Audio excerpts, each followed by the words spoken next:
ಓಂ ಸಮರ್ಥ ಸದ್ಗುರು ಶ್ರೀ ಸಾಯಿನಾಥಾಯ ನಮಃ. ಶ್ರೀ ಸಾಯಿ ಸನ್ನಿಧಿ ಅಧ್ಯಾಯ 15 ದಾಮೋದರ್ ರಾಸ್ನೆ. ಅಹಮದಾನಗರ್ ಪ್ರಾಂತದಲ್ಲಿ ಮೊಟ್ಟಮೊದಲು ಶ್ರೀ ಸಾಯಿನಾಥರ ಬಗ್ಗೆ ತಿಳಿದುಕೊಂಡು ಅವರ ಭಕ್ತರಾಗಿ ಬಾಬಾರ ಕೃಪೆಯನ್ನು ಹೊಂದಿದ ಧನ್ಯಜೀವಿ ದಾಮೋದರ್ ಸಾವಲ್ ರಾಸ್ನೆ. ಇವರು ಮೊದಲು ಕಡುಬಡವರಾಗಿದ್ದರು.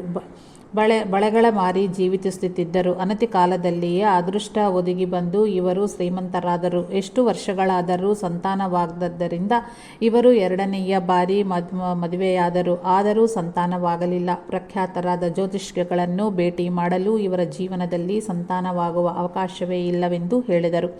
ಆಗ ಇವರು ಸಾಯಿನಾಥರ ಬಗ್ಗೆ ಕೇಳಿ ತಿಳಿದು ಕ್ರಿಸ್ತ ಶಕ 1895ರಲ್ಲಿ ಶಿರಡಿಗೆ ಭೇಟಿಯಾದರು. ಕ್ರಿಸ್ತ ಶಕ 1900ರಲ್ಲಿ ಒಂದು ಬಾರಿ ಇವರು ಶಿರಡಿಯ ಸೇರುವುದಕ್ಕೆ ಮೊದಲೇ ಬಾಬಾರವರಿಗೆ ಯಾರೋ ಒಂದು ಬುಟ್ಟಿಯ ತುಂಬ ಮಾವಿನ ಹಣ್ಣುಗಳು ಕಳುಹಿಸಿದ್ದರು. ಆದ್ದರಿಂದ ಅವರು 8 ಹಣ್ಣುಗಳನ್ನು ಮೊದಲು ಬೇರ್ಪಡಿಸಿ ಇಟ್ಟು ಇವರು ಶಿರಡಿಯ ಸೇರಿದ ಅನಂತರ ಪ್ರಸಾದವಾಗಿ ಇತ್ತು. ಆಶೀರ್ವಾದದಿಂದ ಇವರಿಗೆ ಸಂತಾನವಾಯಿತು ಎಂದು ಚರಿತ್ರೆಯಲ್ಲಿ ತಿಳಿದುಕೊಂಡಿರುವವು. ಆದರೆ ಇವರ ವಿಷಯದಲ್ಲಿ ಗ್ರಹ ಬಲವನ್ನು ಶ್ರೀ ಸಾಯಿನಾಥರ ಅನುಗ್ರಹ ಬಲವು ರದ್ದುಗೊಳಿಸಿದಂತಾಯಿತು. ದಾಮೋದರ್ ರಾಸ್ನೆ ಹೀಗೆ ಹೇಳಿದರು. ನಾನು ಬಾಬಾರನ್ನು ಮೊದಲು ದರ್ಶಿಸಿದ ದಿನಗಳಲ್ಲಿ ನೇವಾಸ್ಗೆ ಸೇರಿದ ಬಾಲಾ ಪಾಟೀಲ್ ಮಸೀದಿಯ ಶುಭ್ರಪಡಿಸುವುದು ಮತ್ತು ಇತರ ಸೇವೆಗಳನ್ನು ಮಾಡುತ್ತಿದ್ದರು. ಅದರ ಪೂರ್ವ ವರ್ಷವೇ ಶಿರಡಿಯಲ್ಲಿ ರಾಮನವಮಿಯ ಉತ್ಸವವನ್ನು ಪ್ರಾರಂಭಿಸಿದರು. ಆಗನಿಂದಲೂ ಪ್ರತಿ ಉತ್ಸವಕ್ಕೂ ನಾನು ಒಂದು ಧ್ವಜವನ್ನು ಸಮರ್ಪಿಸುತ್ತಿದ್ದೆನು. ಒಂದೊಮ್ಮೆ ಹೈಕೋರ್ಟ್ನಲ್ಲಿ ನನ್ನ ಅಪೀಲು ಇರುವುದೆಂದು, ಆದ್ದರಿಂದ ನನ್ನನ್ನು ಮುಂಬಯಿಗೆ ಬಾರೆಂದು ನಮ್ಮ ನ್ಯಾಯವಾದಿ ಪತ್ರ ಬರೆದಿದ್ದರು. ಆದರೆ ಬಾಬಾ ನನ್ನನ್ನು ಶಿರಡಿಯಲ್ಲೇ ತಂಗುವಂತೆ ಮಾಡಿ ಅಲ್ಲಿಗೆ ಹೋಗಕೂಡಲಿಲ್ಲ. ಆದರೂ ಆ ಅಪೀಲಿನ ತೀರ್ಪು ಮಾತ್ರ ನನಗೆ ಅನುಕೂಲವನ್ನೇ ಮಾಡಿತು. ಒಂದು ಬಾರಿ ನಾನಾ ಸಾಹೇಬ್ ಡೇಂಗ್ಲೆ ಒಂದು ದೊಡ್ಡ ಬೆಳ್ಳಿಯ ಪರಿವಾಣದ ತುಂಬ ತರತರಹದ ವಿಶೇಷವಾದ ಭಕ್ಷ್ಯಗಳನ್ನು ತಂದು ಬಾಬಾರವರನ್ನು ಸ್ವೀಕರಿಸಿ ಎಂದು ಪ್ರಾರ್ಥಿಸಿದನು. ಆಗ ಬಾಬಾ ಅವರು ತಕ್ಷಣವೇ ಲುಯ್ಯಲು ಕೂಗಿ ಕರೆದು ಒಂದು ಕಪ್ಪು ನಾಯಿಯನ್ನು ಓಡುತ್ತಾ ಬಂದು ಆ ಭಕ್ಷ್ಯಗಳಲ್ಲಿ ಕೆಲವನ್ನು ನೆಕ್ಕಿತು. ಅದನ್ನು ನೋಡುತ್ತಲಿದ್ದ ನಾನಾ ಸಾಹೇಬ್ ಡೇಂಗ್ಲೆ ಅಸಹ್ಯ ಭಾವದಿಂದ, ನೀಚವಾದ ಈ ನಾಯಿಗಾಗಿ ನಾನು ಇವುಗಳನ್ನು ತಯಾರಿಸಿಕೊಂಡು ಬಂದೆನೆ ಎಂದು ಮನಸ್ಸಿನಲ್ಲಿ ಅಂದುಕೊಳ್ಳುತ್ತಿದ್ದಂತೆಯೇ ಬಾಬಾರವರು ಆ ಪರಿವಾಣವನ್ನು ದೂರಕ್ಕೆಸೆದು ಇವುಗಳ ತೆಗೆದೊಯ್ಯಿ ಎಂದು ಕಸರಿದರು. ಆಗ ಅಲ್ಲಿ ನಾನು ಇದ್ದೆನು. ಹೀನವಾದ ಪ್ರಾಣಿಗಳನ್ನು ಮತ್ತು ಕೆಳದರ್ಜೆಗೆ ಸೇರಿದ ಮನುಜರನ್ನು ಬಾಬಾರವರು ತಮ್ಮೊಂದಿಗೆ ಸಮಾನವಾಗಿಯೂ ಅಥವಾ ತಮ್ಮ ರೂಪವೇ ಎಂದು ಕಾಣುತ್ತಿದ್ದುದು ನನಗೆ ಚೆನ್ನಾಗಿ ತಿಳಿದಿತ್ತು. ಬಾಬಾರವರು ನಮ್ಮ ಮನೆಗೆ ತಾವೇ ಬಂದು ಭೋಜನಗೈಯರೆಂದು ತಿಳಿದಿದ್ದರು. ಒಂದು ಬಾರಿ ಅತಿಥಿಯಾಗಿ ಬಾಬಾ ಅವರ ಪರವಾಗಿ ಬಾಲಾ ಪಾಟೀಲ್ನನ್ನು ಭೋಜನಕ್ಕೆ ಕಳುಹಿಸಿಕೊಡಬೇಕು ಎಂದು ಕೋರಿದನು. ಈ ಪಾಟೀಲ್ನಾದರೂ ನಿಮ್ನ ವರ್ಗಕ್ಕೆ ಸೇರಿದವನಾಗಿದ್ದನು. ಬಾಬಾರವರು ನನ್ನ ಪ್ರಾರ್ಥನೆಯ ಮನ್ನಿಸುತ್ತಲೇ ಇವನನ್ನು ಮಾತ್ರ ಚೀಚಿ ಎಂದು ಮೂದಲಿಸಬೇಡ. ನೀನು ಊಟ ಮಾಡುವ ಜಾಗದಿಂದ ದೂರವಾಗಿ ಇವನಿಗೆ ಊಟಕ್ಕೆ ಬಡಿಸಿ ಹೀಗಳೆಯಬೇಡ ಎಂದರು. ನಾನು ಇದಕ್ಕೆ ಅಂಗೀಕರಿಸಿದೆನು. ಪಂಚಭಕ್ಷ ಪರಮಾನ್ನಗಳನ್ನು ಸಿದ್ಧವಾದ ಅನಂತರ ಬಾಬಾರಿಗಾಗಿ ಪ್ರತ್ಯೇಕವಾಗಿ ಒಂದು ತಟ್ಟೆಯನ್ನು ಇರಿಸಿ ಎಲ್ಲ ಭಕ್ಷ್ಯಗಳನ್ನು ಬಡಿಸಿ ಬಾಬಾ ಭೋಜನಕ್ಕೆ ಬನ್ನಿರೆಂದು ಕೂಗಿದನು. ತಕ್ಷಣವೇ ಒಂದು ಕಪ್ಪು ನಾಯಿ ಬಂದು ಆ ತಟ್ಟೆಯಲ್ಲಿ ಬಡಿಸಿದ್ದು ಎಲ್ಲನೂ ತಿಂದು ಮುಗಿಸಿತು. ಅದರ ಊಟವಾಗುವವರೆಗೂ ನಾನು ಭಕ್ತಿ ಗೌರವಗಳಿಂದ ಕಾದಿದ್ದು. ನಂತರ ಇತರರಿಗೆ ಭೋಜನವಿತ್ತು. ಅನಂತರ ನಾನು ಭೋಜನಗೈದೆನು. ಬಾಲಾ ಪಾಟೀಲ್ನನ್ನು ಊಟಕ್ಕೆ ಹೊರಗೆ ಕೂಡಿಸದೆ ಮನೆಯಲ್ಲೇ ನನ್ನ ಪಕ್ಕದಲ್ಲಿಯೇ ಕೂಡಿಸಿಕೊಂಡು ಎಲ್ಲ ಹರಡಿ ಬಡಿಸಿದನು. ನನ್ನ ಮನಸ್ಸು ಯಾವಾಗಲೂ ಬಾಬಾರ ಮೇಲೆಯೇ ಕೇಂದ್ರೀಕೃತವಾಗಿರುತ್ತಿತ್ತು. ಮತ್ತೆ ಮತ್ತೆ ಅವರು ನನಗೆ ಇಲ್ಲಿಯೇ ದರ್ಶನ ಕೊಡುತ್ತಿದ್ದರು. ಒಮ್ಮೊಮ್ಮೆ ಬಾಬಾರವರು ನನ್ನನ್ನು ಅತ್ಯಂತ ತೀವ್ರವಾಗಿ ಬೈದು ಹೊಡೆಯುತ್ತಿದ್ದರೂ ಉಂಟು. ಆದರೆ ಅಕ್ಕಲ್ಕೋಟ್ ಮಹಾರಾಜರಂತೆಯೇ ಬಾಬಾರವರ ಬೈಯುಗಳ ಮತ್ತು ಹೊಡೆತಗಳು ಶುಭವಾದ ಫಲವಿರುವುದೆಂಬುದು ನಾನು ಬಲ್ಲೆನು. ಆದ್ದರಿಂದ ನಾನೆಂದಿಗೂ ಬಾಧೆ ಪಡಲಿಲ್ಲ, ಕೋಪಗೊಳ್ಳಲಿಲ್ಲ. ಹಾಗೆಯೇ ಅವರ ಮೇಲಿನ ಭಕ್ತಿಯನ್ನು ಬಿಡಲಿಲ್ಲ. ಬಾಬಾರವರು ಮುಸಲ್ಮಾನರನ್ನು ಅವರ ನಮಾಜ್ನ ನಂತರವೇ ತಮ್ಮ ಬಳಿ ಬಂದು ಖುರಾನ್ ಓದಿಕೊಳ್ಳುತ್ತಿದ್ದರು. ಅವರ ಮತದ ಬಗ್ಗೆಯೇ ಮೌಲ್ವಿಗಳೊಂದಿಗೆ ಮಾತನಾಡುತ್ತಿದ್ದರು. ಬಾಬಾರವರು ಮುಸಲ್ಮಾನರನ್ನು ಅವರ ನಮಾಜ್ನ ನಂತರವೇ ತಮ್ಮ ಬಳಿ ಬಂದು ಕುರಾನ್ ಓದಿಕೊಳ್ಳರು ಅಂತ ಅನ್ನುತ್ತಿದ್ದರು. ಅವರ ಮತದ ಬಗ್ಗೆಯೇ ಮೌಲ್ವಿಗಳೊಂದಿಗೆ ಮಾತನಾಡುತ್ತಿದ್ದರು. ಒಮ್ಮೆ ಒಬ್ಬ ಮಧ್ಯವರ್ತಿ ನನ್ನನ್ನು ಮುಂಬಯಿಯಲ್ಲಿ ಹತ್ತಿ ವ್ಯಾಪಾರವನ್ನು ಯಾರೊಂದಿಗೂ ಹಾಲುದಾರಿಗೆ ಇಟ್ಟುಕೊಳ್ಳದೆ ಸ್ವಂತವಾಗಿ ಮಾಡನೆಂದನು. ಆಗ ನಾನು ಬಾಬಾರ ಬಳಿಗೆ ಹೋಗಿ ನನಗ ಬರುವ ಲಾಭದಲ್ಲಿ ಅವರಿಗೂ ಹಾಲು ನೀಡುವನೆಂದು ಮನಸ್ಸಿನಲ್ಲಿ ಅಂದುಕೊಳ್ಳುತ್ತಾ ಅವರ ಪಾದನ್ನು ಒತ್ತುತ್ತಿದ್ದನು. ಆ ಸಮಯದಲ್ಲಿ ನಾನು ಮಹಲ್ಸಾಪತಿ ಬಾಬಾ ಮಾತ್ರವೇ ಇದ್ದವು. ಆಗ ಬಾಬಾ ಲಾಭದಲ್ಲಿ ಹಾಲು ಪಡೆಯುವಂಥ ಸಾಂಸಾರಿಕ ವಿಷಯಗಳಲ್ಲಿ ಸಿಕ್ಕಿಕೊಳ್ಳುವುದು ನನಗೆ ಇಷ್ಟವಿಲ್ಲ ಎಂದು ಸ್ಪಷ್ಟವಾಗಿ ಹೇಳಿಬಿಟ್ಟರು. ಆದ್ದರಿಂದ ನಾನು ಆ ಆಲೋಚನೆಯನ್ನು ಬಿಟ್ಟುಬಿಟ್ಟೆನು. ಇನ್ನೊಮ್ಮೆ ನಾನು ಶಿರಡಿಗೆ ಹೋಗಿ ಬಾಬಾರವರನ್ನು ನಾನು ಧಾನ್ಯದ ವ್ಯಾಪಾರ ಮಾಡಿಕೊಳ್ಳಬಹುದೇ ಎಂದು ಕೇಳಿದನು. ಧಾನ್ಯದ ಬೆಲೆ ಕುಸಿಯುವುದೆಂದು ನಾನು ಆ ವ್ಯಾಪಾರವ ಮಾಡಿದಲ್ಲಿ ಕೊಂಡ ಬೆಳೆಗಿಂತಲೂ ಕಡಿಮೆ ಬೆಳೆಗೆ ಮಾರಬೇಕಾಗಿ ಬರುವುದೆಂದು ಬಾಬಾ ಹೇಳಿದರು. ನಾನು ಆ ಆಲೋಚನೆಯನ್ನು ಬಿಟ್ಟೆನಾದರೂ ಮೊದಲು ಬಾಬಾರವರು ಹೇಳಿದ್ದನ್ನು ಮಿತ್ರನಾದ ಒಬ್ಬ ವರ್ತಕನಿಗೆ ಹೇಳಿದನು.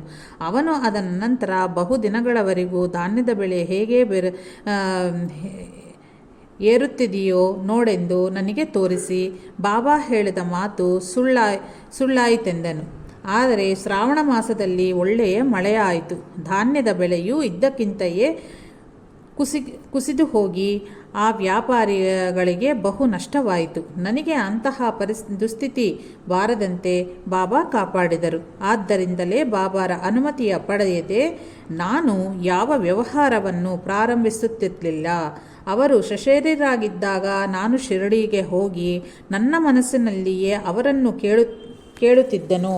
ಕ್ರಿಸ್ತ ಶಕ 1918 ಅನಂತರವೂ ಚೀಟಿಗಳ ಹಾಕಿ ಅವರ ಅನುಮತಿಯನ್ನು ಕೋರುತ್ತಿರುವೆನು.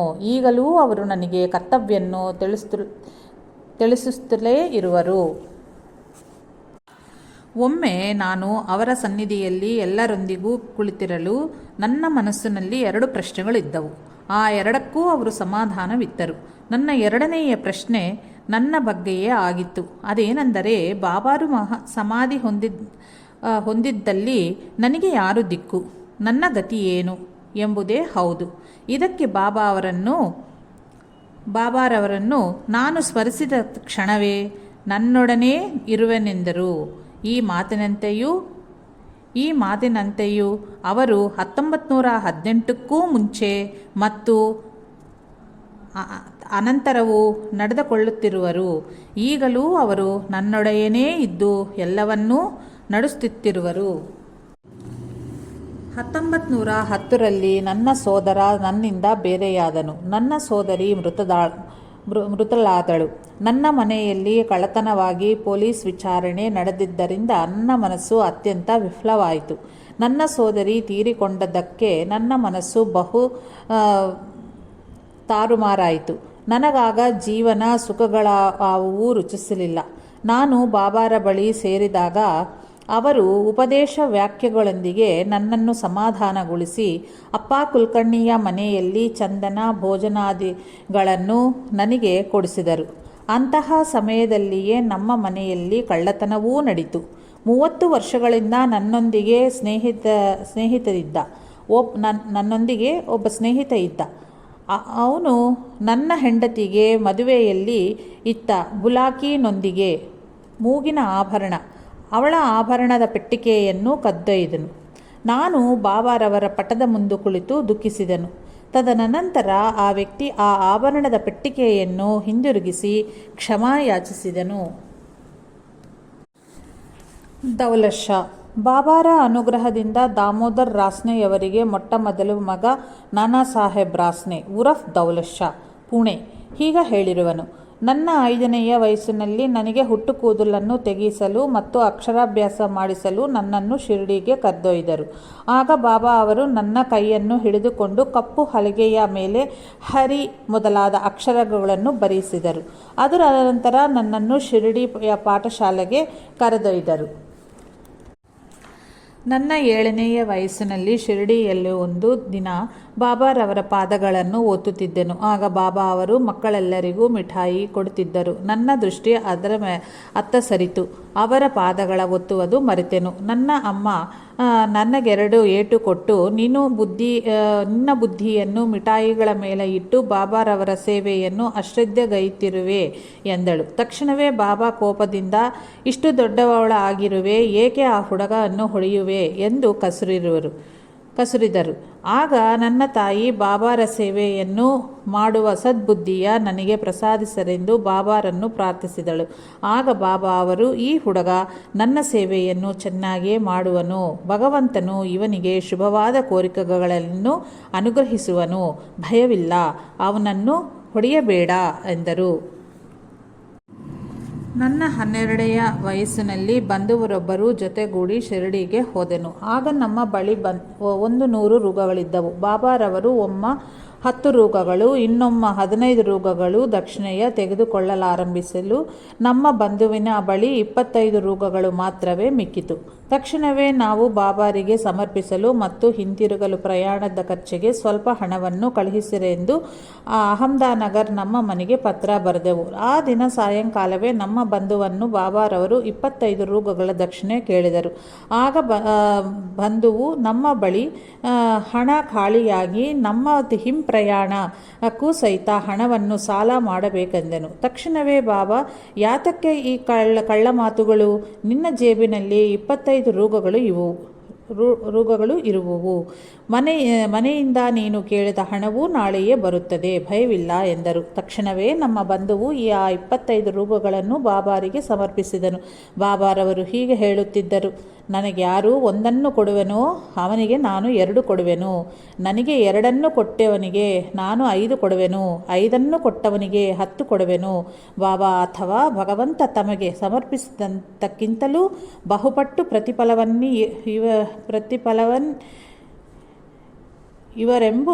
ಇವರೆಂಬ ಅರ್ಥವೇ ಅಲ್ಲದೆ ಈ ಮಾತಿಗೆ ಬೇರೊಂದು ನಿಗೂಢವಾದ ಅರ್ಥವೂ ಇರುವುದು.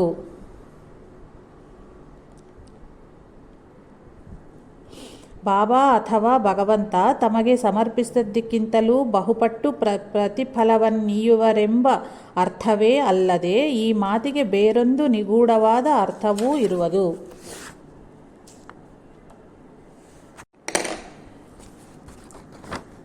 ನನಗೆ ಯುಕ್ತ ವಯಸ್ಸು ಪ್ರಾಪ್ತವಾಗಲು ಮದುವೆಗೆ 4 ಸಂಬಂಧಗಳು ನೋಡಿದರು. ಆಗ ನನ್ನ ತಂದೆ ಬಾಬಾರವರ ಬಳಿ ಸಾರಿ 4 ಮಂದಿ ಕನ್ಯೆಯರ ಜಾತಕಗಳನ್ನು ಬಾಬಾರವರ ಮುಂದಿರಿಸಿ ಅವುಗಳಲ್ಲಿ ಯಾವುದನ್ನು ನಿಶ್ಚಯಿಸಿಕೊಳ್ಳಬೇಕು ಎಂದು ಕೇಳಿದರು.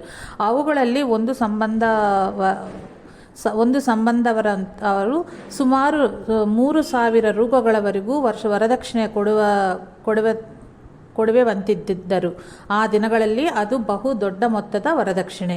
ಆದರೆ ಬಾಬಾರವರು ಅವುಗಳಿಂದ ಕಡು ಬಡ ಕುಟುಂಬಕ್ಕೆ ಸೇರಿದ ಜಾತಕವನ್ನು ತೆಗೆದು ನನ್ನ ತಂದೆಗೆ ಕೊಟ್ಟರು.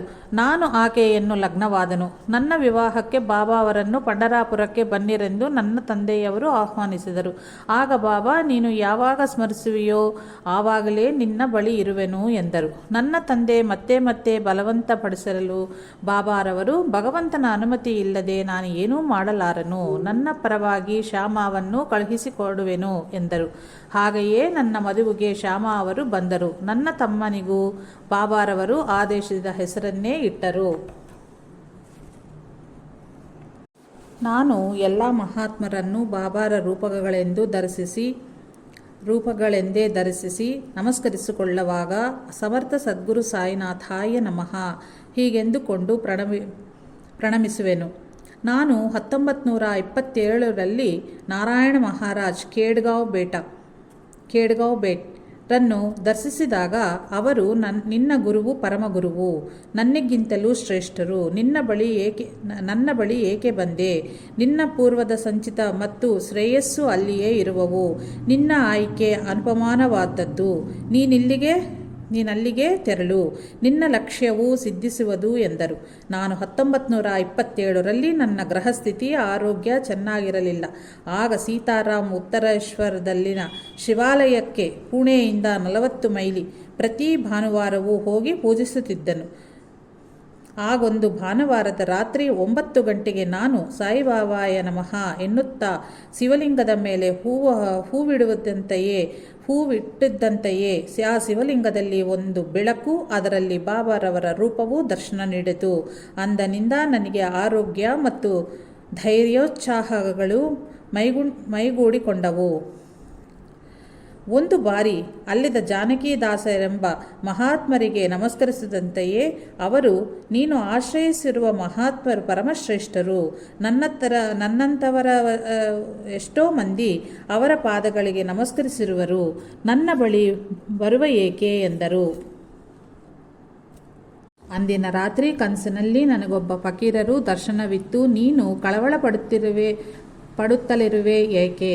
ನಿನ್ನ ತಂದೆಗೆ ಹೇಳಿ ನಿನ್ನ ಶರೀರ ಮತ್ತು ಮನಸ್ಸನ್ನು ನನಗರ್ಪಿಸು ಎಂದರು. ಅದಕ್ಕೆ ನಾನೀಗಲೇ ಸಮರ್ಪಿಸಿ ನಂತರ ನನ್ನ ತಂದೆಗೆ ತಿಳಿಸುವೆನು ಎಂದನು. ನಿನ್ನ ತಂದೆಯ ಅನುಮತಿ ಪಡೆಯದೆ ಅವುಗಳನ್ನು ನೀನು ಹೇಗೆ ಸಮರ್ಪಿಸುವೆ ಎಂದರು ಬಾಬಾ. ನನ್ನ ಜೀವನ ನನ್ನದು. ನನ್ನ ತಂದೆಗಿನ್ನೂ ಮಕ್ಕಳಿರುವರು. ಅವರು ಏನು ಅಡ್ಡ ಹೇಳರು. ಅವರಿಗೆ ಮಕ್ಕಳನ್ನು ಪ್ರಸಾದಿಸಿದ್ದು ನೀವೇ ಅಲ್ಲವೇ ಎಂದೆನು. ಆಗ ಬಾಬಾ ನನ್ನನ್ನು ತಮ್ಮ ಕೈಯಲ್ಲಿ ತೆಗೆದುಕೊಂಡು ಹೃದಯದ ಹತ್ತಿರದ ಜೇಬಿನಲ್ಲಿ ಇಟ್ಟುಕೊಂಡರು. ನಾನು ಅತ್ಯಾನಂದಗೊಂಡನು. ನನಗೆ ಎಚ್ಚರವಾಗುವ ವೇಳೆಗೆ ನನ್ನ ಮನಸ್ಸು ವೈರಾಗ್ಯದಿಂದ ತುಂಬಿ ತೃಪ್ತನಾಗಿದ್ದೆನು. ಹಿಂದಿನಂಥ ವಿಷಯವಾಸನೆಗಳು ನನ್ನನ್ನು ಬಾಧಿಸುತ್ತಿಲ್ಲವು. ಶ್ರೀ ಸಾಯಿನಾಥಾರ್ಪಣಮಸ್ತು. ಶುಭಂ ಭವತ್ತು. ಜೈ ಸಾಯಿ ಮಾಸ್ಟರ್.